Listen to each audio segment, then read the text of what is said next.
De volta com o Manhã no Ar e as principais notícias do dia. E agora a gente vai falar de uma situação inacreditável.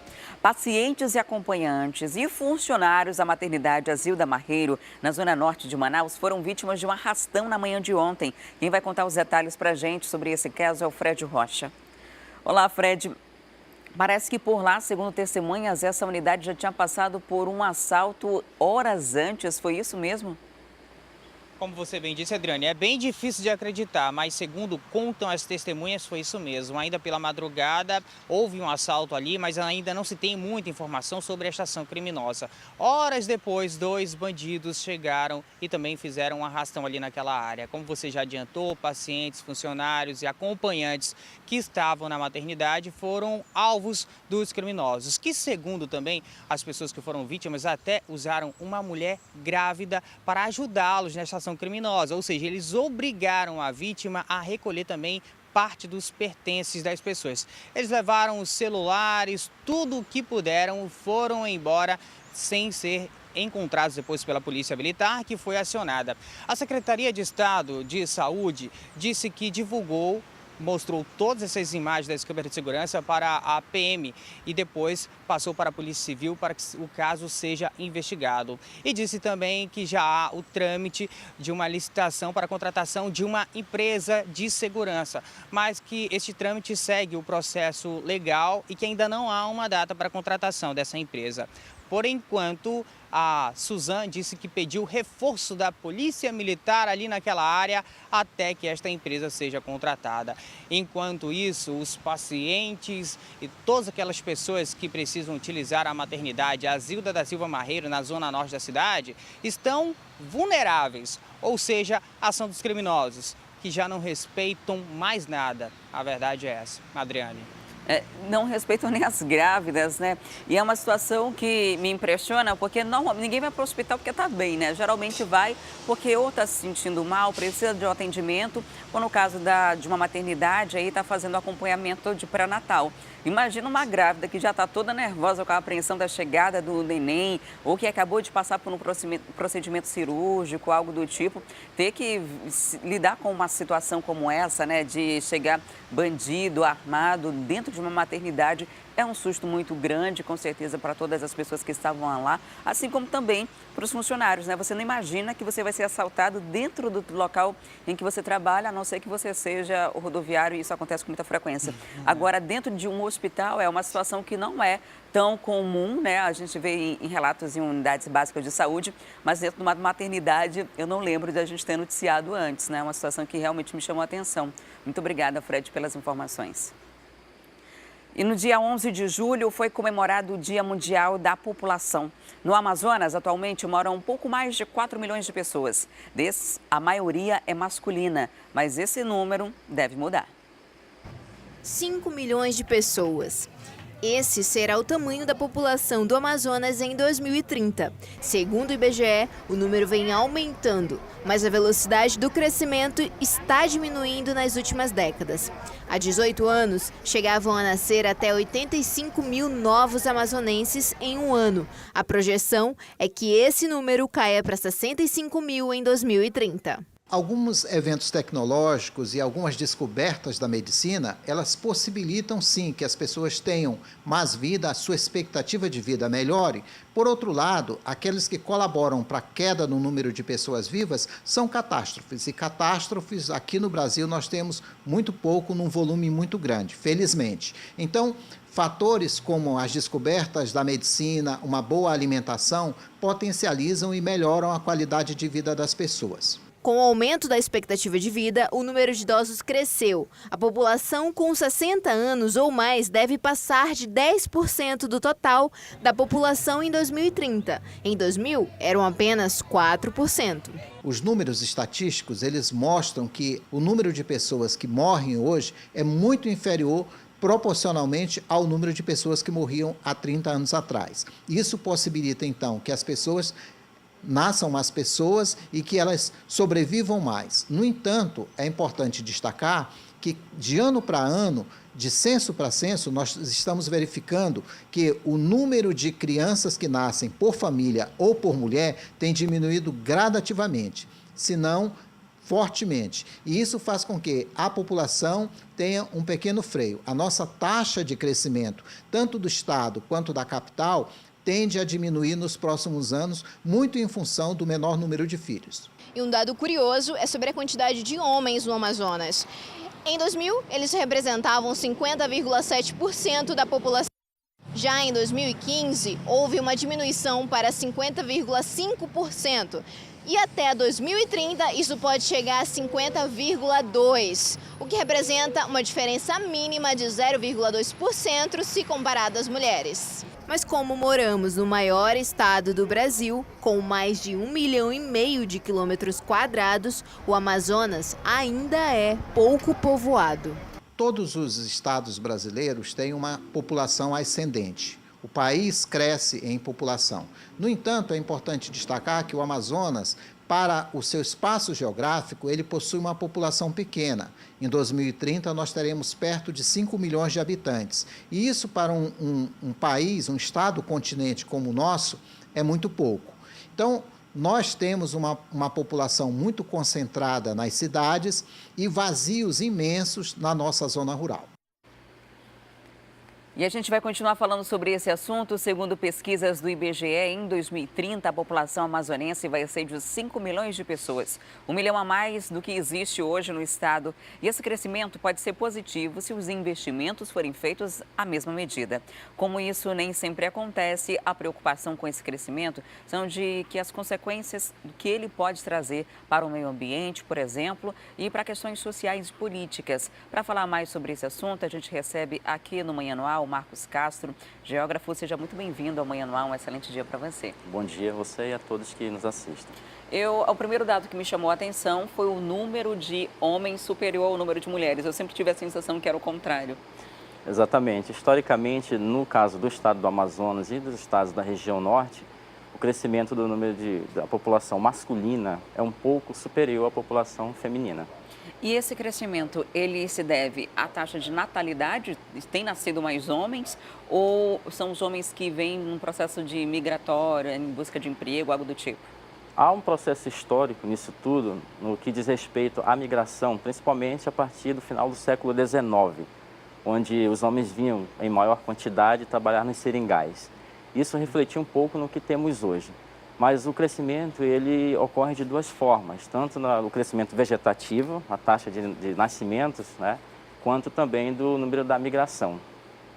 Então, ambos devem ser responsáveis por esse crescimento de mais de 1 milhão previsto aí pelo IBGE? Exatamente, sobretudo na metrópole Manaus, onde que nós consideramos na geografia como um espaço luminoso, por assim dizer, um espaço que atrai, um espaço de oportunidades e também de ilusões. Agora, hoje, a gente que está acostumada a principalmente noticiar tudo que acontece na cidade, a gente vê o quanto o Amazonas ainda é carente de uma infraestrutura adequada para suportar os 4 milhões de habitantes que se tem hoje. E imaginando uma projeção aí de mais 1 milhão no intervalo curto, né? 12 anos passam muito rápidos. Qual é a principal preocupação em torno desse crescimento? As preocupações, eu diria, elas são múltiplas. O impacto do crescimento populacional está relacionado diretamente aos serviços urbanos, ao urbanismo na cidade, equipamentos urbanos, ao transporte, aos serviços de saúde, aos serviços educacionais e, como já foi mencionado, a questão ambiental. Então, assim, o Estado, as políticas públicas têm que prever essa questão que está relacionada ao crescimento populacional, porque ele vai demandar diretamente impacto em todas essas questões. A questão de transporte, por exemplo, a mobilidade urbana, é um grande gargalo que a gente já tem hoje. O trânsito é muito intenso, a gente não vê novas vias surgindo, outras alternativas de trânsito para dar maior viabilidade para o fluxo de veículos, por exemplo, na cidade. E no período de 12 anos, os investimentos públicos, só para ficar muito claro para você que está em casa, eles têm que ser previstos por lei, né? Existe uma lei orçamentária que define quanto vai ser investido em determinado projeto, por exemplo, no ano seguinte. Existe, quando tem recursos federais, uma aprovação prévia, uma apresentação de um projeto. E a gente não tem nada hoje de concreto pensando nesse crescimento populacional, né? A questão relaciona-se ao planejamento. Planejamento é sempre algo para o futuro. E, infelizmente, nós temos trabalhado muito em torno do improviso. Então, o crescimento populacional, no que se refere ao transporte, ele deve começar hoje para daqui a 10, 20 anos. E investir principalmente no transporte público, na qualidade das vias, no transporte público, para que este possa se tornar atraente e as pessoas passem a utilizar mais esse transporte com qualidade. Porque o crescimento populacional, invariavelmente, irá impactar o setor de transporte e do trânsito e da mobilidade como um todo. Outro setor que é extremamente importante e que sofre bastante esse impacto com o crescimento populacional é a questão de habitação. 1 milhão de pessoas precisam morar em algum lugar. E a gente vê que, historicamente, Manaus ela cresceu de uma forma horizontal e desordenada, né? Foram crescendo principalmente nas periferias, sem acesso à qualidade de esgoto, de infraestrutura, saneamento básico, todas essas questões que depois cobram a conta, né? Lá na frente, a gente sente esse impacto por falta dessa infraestrutura adequada. Manaus, com o processo migratório, principalmente a partir dos anos 70, tem arcado com um prejuízo muito grande no que se refere à sua expressão espacial, ao seu desenvolvimento urbano, ao seu desenho urbano. E nós temos muitos problemas relacionados ao saneamento. Só 15% da cidade, por exemplo, tem saneamento correto. E isso é reflexo de um crescimento populacional muito rápido e do despreparo do poder público em arcar com esse crescimento populacional. O fato não é só crescer populacionalmente, o fato é estar preparado, se ter política pública para isso, pois o contrário terá um impacto na questão do saneamento, na questão da habitação, e nós teremos uma cidade, por assim dizer, doente nesse sentido. Aconteceu recentemente, né, nos últimos anos, um processo de tentativa de levar as pessoas para a zona norte da cidade, para aquela área da Barreira, Torquato Tapajós, e se construiu muito para ali, né, muitos empreendimentos do setor privado e até da iniciativa pública, né. O que acontece naquela região é que colocaram as pessoas, mas não deram a estrutura necessária para que elas pudessem se manter. Ali, estrutura no sentido de dar uma iluminação adequada, transporte público adequado, a questão de saúde também, uma unidade básica, algo que pudesse atender aquelas pessoas. Então, as pessoas até foram morar para lá, mas está todo mundo voltando e tem, inclusive, muitas ofertas, muita gente tentando vender os imóveis que adquiriram por lá, acreditando numa perspectiva de crescimento para aquela região que não tem acontecido, né? O que ocorre é que não é só dar a residência, não é só periferizar a cidade, colocando essa população para os lados mais distantes. O que ocorre é que é necessário a questão da renda. Por exemplo, se a pessoa trabalha numa área em que ela não precisa pagar o transporte público, em que ela trabalhe, por exemplo, na informalidade, se você contar apenas 2 passagens de ônibus por dia, isso irá impactar o orçamento mensal dessa pessoa e muito. Então, assim, ela não vai mudar o local de trabalho e nem mudar as condições de sua renda. Tem que trabalhar estruturalmente, tanto na questão habitacional, como também na questão da renda. Porque senão ele vai voltar. Ele não vai ter como arcar com a taxa de energia, com a taxa de água, com o transporte público e vai voltar para o seu antigo lugar, porque é ali que ele era permitido viver. Principalmente se é uma pessoa que está acostumada a não pagar todas essas despesas, né, de iluminação pública, energia, água, né, que mora numa área periférica onde existem os desvios comumente de energia e desses serviços públicos, né? Exatamente. A maioria dessa população que vai para esses locais, principalmente com as políticas habitacionais públicas, elas ocorrem nessa situação. São populações de renda baixa e que depois irão voltar por conta de não poderem assumir os encargos que a nova residência, que o novo local impõe a elas. Essa previsão do IBGE de um aumento de 1 milhão de pessoas no nosso estado no período de 12 anos, já inclui os imigrantes venezuelanos que começaram a vir recentemente ou isso pode ser um acréscimo ainda a essa quantidade de pessoas? As estimativas sempre partem do que já se tem na cidade, portanto, do crescimento vegetativo. Pode ocorrer um surto de imigração inesperado e isso pode mudar essa questão do percentual que já se espera. A gente falou muito das coisas que são preocupantes, né, através desse crescimento, mas existem vantagens também quando você consegue ter uma população maior, vantagens, por exemplo, representativas em relação ao parlamento, quanto mais eleitores você tiver teoricamente, mais representantes você deveria ter no Parlamento Federal. Inclusive, a gente já deveria ter mais deputados federais do que os 8 que temos, de acordo com a população. Enfim, existem vantagens também em ter um acréscimo de pessoas movimentando a economia e toda a máquina do Estado. Exatamente. Isso, culturalmente, isso socialmente é muito bom. Agora, o que ocorre é que essas pessoas precisam ser inseridas no circuito do emprego, da formalidade, da renda. Se isso ocorre, os impostos irão ampliar. Então, isso é muito bom. Muito obrigada por sua visita aqui no Manhã no Ar, por trazer esclarecimentos para a gente aqui sobre esse crescimento populacional que está previsto para acontecer e abrir os olhos das nossas autoridades para que estejam atentas a isso e comecem hoje a planejar isso no futuro. Muito obrigado. Eu recebi hoje o Marcos Castro, que é geógrafo, falando sobre o crescimento populacional, a previsão do IBGE de um aumento aí da nossa população de cerca de 1 milhão de pessoas até 2030. E agora a gente muda de assunto porque os rodoviários e representantes da categoria não descartam a possibilidade de uma greve geral na próxima sexta-feira, caso os pagamentos atrasados não sejam realizados. Até mesmo a catraca livre está sendo discutida entre os sindicalistas. O motivo se repete: atraso nos pagamentos de salários. Depois da greve no mês passado, que durou cerca de uma semana, os rodoviários prometem novamente uma paralisação total da categoria. Na próxima sexta-feira, que é dia 20, que é o dia do nosso vencimento, pode ter uma greve sim, e vamos fazer de tudo. Mesmo sendo ilegal, a gente vai tentar fazer uma catraca livre. Nossa categoria já vinha há 3 meses recebendo, ninguém sabe mais nem quando recebe mais. Não tem mais direito a férias, você goza, não recebe. Plano de saúde suspenso, que está na planilha, foi suspenso. E a gente dialogando, negociando, pacificando, fazendo de tudo para não ter paralisação. Na tarde dessa quinta-feira, algumas linhas que circulam no centro da cidade ficaram paradas no Terminal 1, na Constantino Neri. Segundo o Sindicato dos Rodoviários, o movimento foi organizado pelos próprios trabalhadores. Depois dessa paralisação, o Sindicato das Empresas de Transporte de Manaus, o Sinetran, disse que nessa quinta-feira foi pago 50% dos valores dos salários que estão atrasados e a outra metade eles estão negociando o pagamento para cair na próxima terça-feira. Mas, segundo o presidente do Sindicato dos Rodoviários, esse pagamento, na verdade, foi de apenas 20%. Fizeram só H.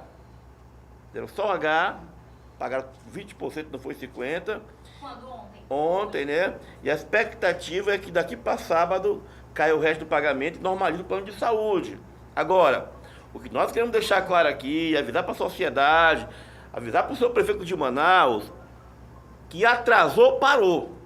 No dia 4 de junho, depois de uma semana de greve geral, foi feito um acordo entre o Sinetran com o Sindicato dos Rodoviários. Um reajuste salarial de 5,5% relativos aos anos de 2017 a 2019.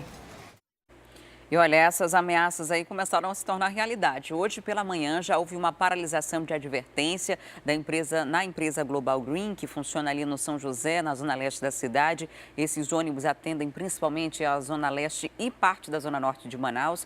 E eles fizeram aquela paralisação de advertência que começa às 4 da manhã e vai até às 6 horas. Agora os ônibus já circulam normalmente, mas muita gente durante a madrugada ficou prejudicada. E sobre a ameaça de paralisação total, o Sindicato dos Empresários, o Sinetran, informou que não vai se posicionar sobre esse assunto, pelo menos até agora, né? A gente espera que haja um entendimento entre as categorias para que a população não sofra esse efeito com essa possibilidade de paralisação a qualquer momento. E o surto de sarampo começou em Roraima com a chegada em massa de venezuelanos, mas parece ter encontrado em Manaus condições perfeitas para se tornar uma epidemia. Mesmo com as ações de vacinação, os casos continuam aparecendo, sobretudo em algumas regiões aqui da cidade. O Fred Rocha tem informações para a gente. Fred, quais são os bairros que vão receber as ações intensivas para combater o sarampo a partir de hoje?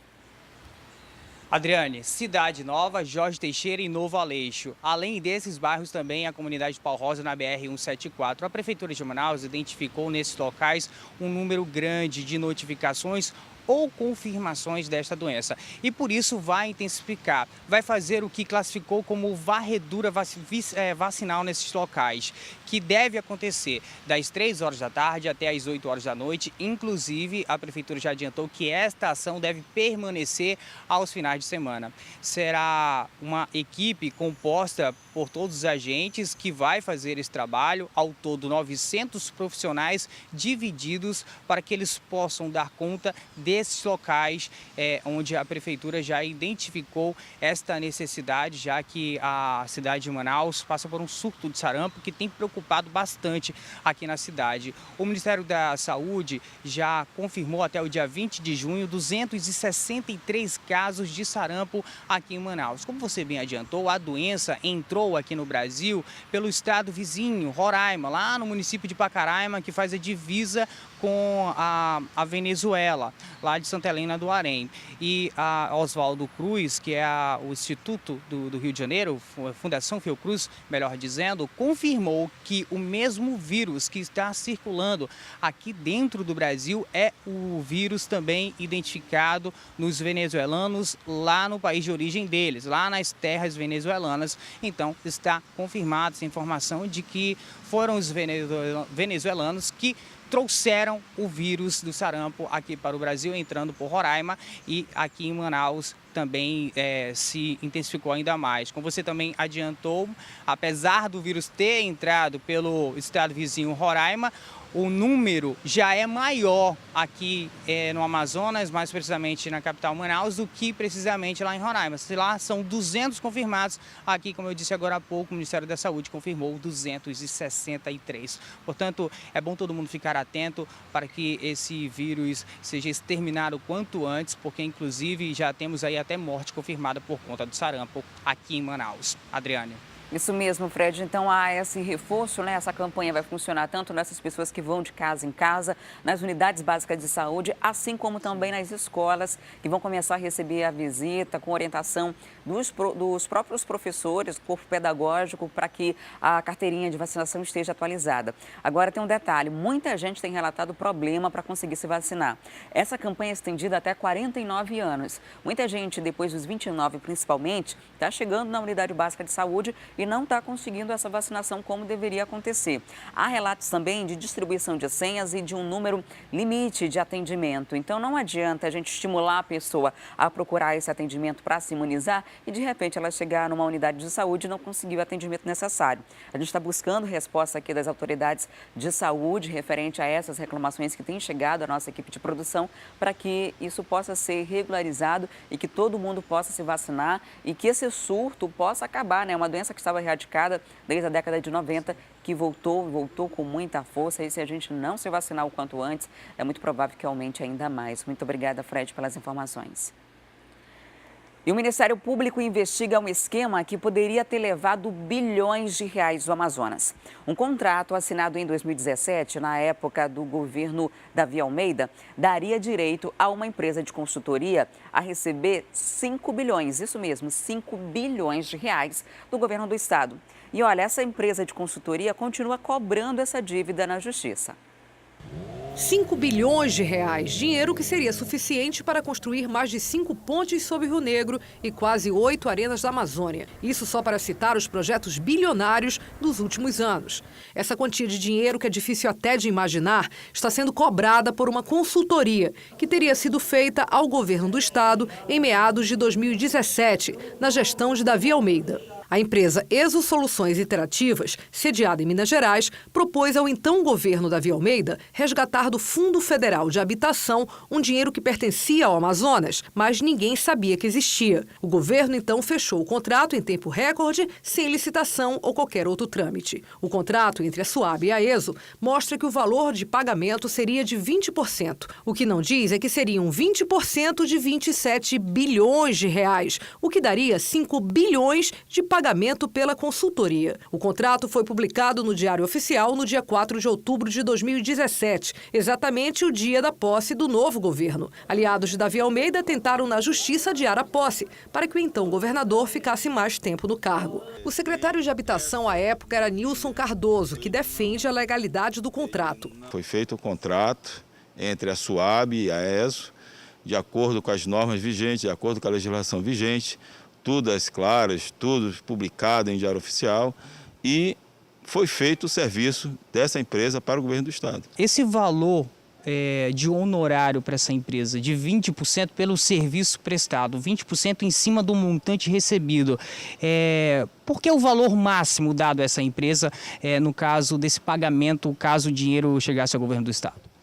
Foi calculado pelo risco, porque o Estado poderia não receber nada ou receber alguma coisa. Então, o valor máximo de comissão de 20% é pelo risco que a empresa corre de receber ou não, ou quando vai receber, se é daqui a alguns anos, daqui a 10, 20 anos. O segundo nome forte da SUAB era o advogado José Júlio César Correia. O advogado foi nomeado em 12 de junho de 2017, segundo o Diário Oficial, 2 semanas antes de chegar a proposta da assessoria da ESO para o resgate bilionário do dinheiro federal. Logo depois, ele deixa o cargo e, posteriormente, é registrado em cartório que ele teria direito a 200 milhões de reais como honorários pela consolidação do contrato. O senhor conhece o Júlio César? Trabalhou com ele lá na superintendência, né? Conheço, trabalhou conosco na SUAB por um tempo.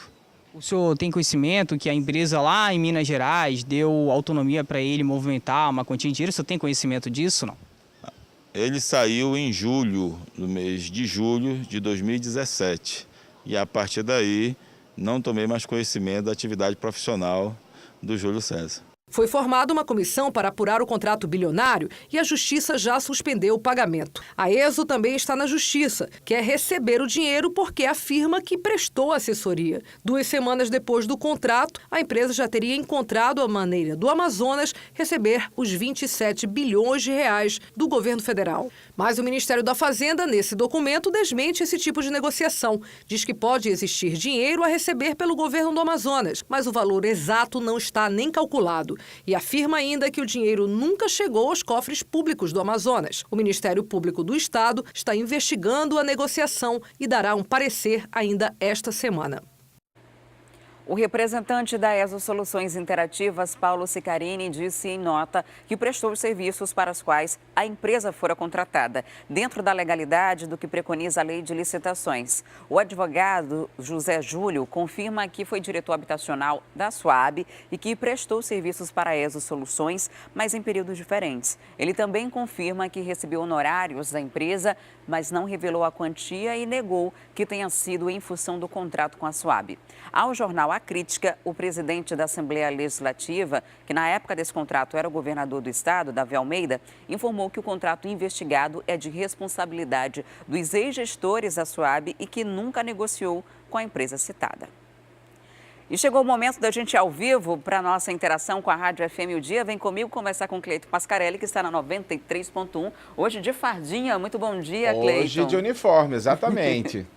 A gente acabou de falar aqui de uma notícia que saiu no Jornal A Crítica ontem, a gente repercutiu aqui, de contrato com uma empresa que levanta aí suspeitas, né? Eram cerca de 5 bilhões de reais dos cofres públicos que poderiam ter saído e essa empresa está cobrando ainda essa dívida.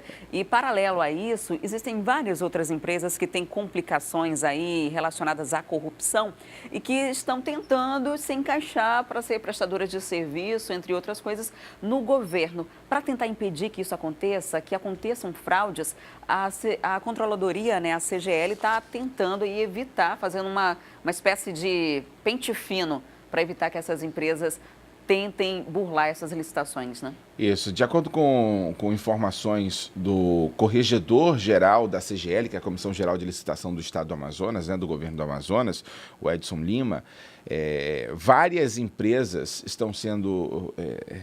estão bloqueadas de participar de qualquer processo licitatório com o Estado do Amazonas por conta disso, por conta da tentativa de fraude nessas licitações. E de que forma que eles identificam essas fraudes? Primeiro, com relação à documentação.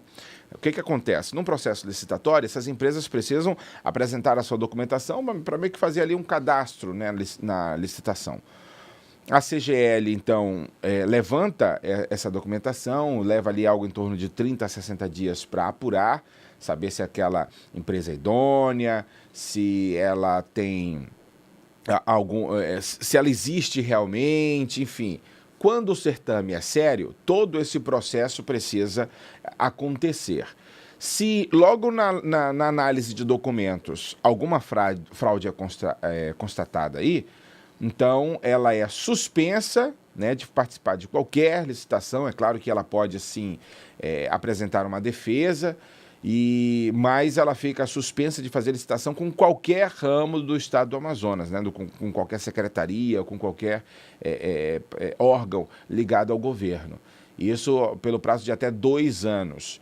Ou, se de repente a CGL entender ali que não é realmente uma fraude, de que foi um equívoco, ela então pode voltar a fazer ali os trâmites, né, fazer acordos, participar de licitações com o governo do Estado. Caso se confirme, aí inclusive o Ministério Público do Estado é acionado e a papelada é enviada para lá para que as medidas cabíveis judicialmente sejam tomadas. Adriane. E isso é muito importante. Você lembra da Consladel? Muito bem. Aquele consórcio que operava as corujinhas aqui na cidade, né? E olha só o que aconteceu na época. Houve uma suspeita de fraude, aí, na verdade, uma identificação de fraude. A empresa cobrava por vigilância em algumas câmeras que sequer existiam. Tinha, né, aquela estrutura do corujinha, mas dentro não tinha câmera nenhuma. Não filmava nada, não fotografava nada. Eles cobravam também por uma quantidade de funcionários que não trabalhava. Enfim, e aí houve a identificação dessa fraude, o serviço foi suspenso e deveria retornar tempos depois com uma nova licitação feita pela Prefeitura. E a licitação foi feita, foi aprovada e pouco antes de entrar em vigor, foi identificado, inclusive por uma reportagem da TV A Crítica e do jornal A Crítica, que os donos da Consladel, do consórcio, as mesmas pessoas que estavam no consórcio da Consladel, eram os mesmos que estavam na nova empresa que ia oferecer o mesmo serviço aqui para a cidade. E isso não foi identificado na época, que era, só mudava o nome, mas os donos eram os mesmos e provavelmente as práticas ilícitas seriam as mesmas. Então é muito importante haver de fato esse cruzamento de dados, de buscar de forma detalhada essas informações para não se deparar com uma situação como essa, porque é um dinheiro público, e dinheiro público é dinheiro meu, é dinheiro seu, é dinheiro de quem está em casa, é dinheiro que deveria ser investido na gente, na nossa qualidade de vida, saúde, segurança, e que acaba indo para o ralo quando uma empresa que não tem idoneidade, que tem vários processos de corrupção, acaba pegando o contrato, né? Exatamente. Inclusive, quando a gente se pergunta, né, será que, poxa, passou despercebido diante dos olhos, né, dos analisadores ali, ou é má fé, realmente? Vale lembrar que a Prefeitura de Manaus não voltou a discutir a implantação de radares aqui em Manaus há mais de 3 anos, depois desse problema na licitação. E até hoje, Manaus está sem esses radares aí. Eu acho que nós somos a única capital, né, do país que não tem esse tipo de fiscalização. Exatamente, capital sim. Hoje nós somos realmente a única. E olha que você anda, por exemplo, pelo Nordeste e há radares espalhados, inclusive por estradas, né, interestaduais ali. Isso é muito comum. Manaus realmente é a única hoje. Tá certo, Cleiton. Muito obrigada pelas informações. Um ótimo começo de semana para você e para os ouvintes da 93.1. Para nós todos. Bom dia. Até amanhã. Até lá. E as inscrições do Fundo de Financiamento Estudantil, o FIES, para o segundo semestre começam hoje. São 155 mil vagas. A Júlia Magalhães tem os detalhes para você que ficou interessado. E os inadimplentes no Amazonas também poderão renegociar suas dívidas. Júlia, conta para a gente quem é que pode se inscrever. Muito bom dia para você. Olá, Adriane, muito bom dia para você, muito bom dia a todos. Pois é, olha, podem se inscrever alunos, né, que tenham feito aí pelo menos uma edição do Enem a partir de 2010, também com média igual ou superior a 450 pontos, nota maior que 0 na redação, claro, né, e renda de até 5 salários mínimos. esses alunos podem se inscrever a partir de hoje. Lembrando que pode se inscrever pelo site, que é o cisfiesportal.mec.gov.br. Esse ano o FIES aumentou um pouquinho, né? Antigamente era 30 mil o valor por semestre. Agora é de R$ 42.983, um aumento aí de 43%. Então começa hoje as inscrições do FIES, então corre lá no site que a gente já deu aqui, que é o cisfiesportal.mec.gov.br, para fazer essa inscrição. A gente não sabe exatamente quantas vagas para o Amazonas, né? Até agora são 60 mil alunos, né, que são beneficiados aí pelo FIES, mas o MEC não tem essa resposta porque depende das faculdades realmente aprovarem esse financiamento. Agora, a questão dos inadimplentes, eles vão divulgar ainda a data, provavelmente a partir de agosto, para que os alunos que estão inadimplentes renegociem as suas dívidas. Só para a gente ter uma ideia, hoje são 2.700.000 alunos que são beneficiados aí pelo financiamento, né? E 453 mil alunos estão inadimplentes no Brasil. Isso gera aí uma dívida de 10 bilhões de reais para o governo. Então, é uma ótima oportunidade aí, a partir de agosto, de renegociar essa dívida. Normalmente, o aluno vai até a faculdade mesmo e acaba conversando, né, na parte ali de atendimento da faculdade, de como é que pode renegociar essa dívida, como é que pode fazer para poder até continuar aí também no financiamento, né? Então, lembrando, a partir de hoje, as inscrições do FIES, né, pelo site que eu vou repetir aqui, cisfiesportal.mec.gov.br, e aí a renegociação das dívidas, que ainda vai ser divulgado, mas provavelmente a partir agora de agosto, então já pode se organizar aí para fazer essa renegociação e, claro, continuar estudando, né, Adriane? Com certeza, até porque FIES é um programa de financiamento estudantil com juros bem reduzidos e você não paga necessariamente enquanto está estudando, né? Tem um período depois e é importante que tenha esse débito para que o financiamento seja fortalecido e que outras pessoas que porventura não passam numa universidade pública ou não tem como pagar uma faculdade particular consigam esse financiamento de crédito e consigam terminar os estudos, né? Se formar. Muito obrigada, Júlia, pelas informações. Até daqui a pouco. E agora tem informação de trânsito para você. Tem um carro em pane mecânica na Bola do Coroado. Isso acontece ali na Alameda Cosme Ferreira, na zona leste da cidade, chegando no Complexo Viário Gilberto Mestrinho. O carro está na faixa do meio, então imagina só a confusão que tem nesse horário. Pouco atrás desse carro tem a saída da Avenida das Torres, o acesso à Alameda Cosme Ferreira.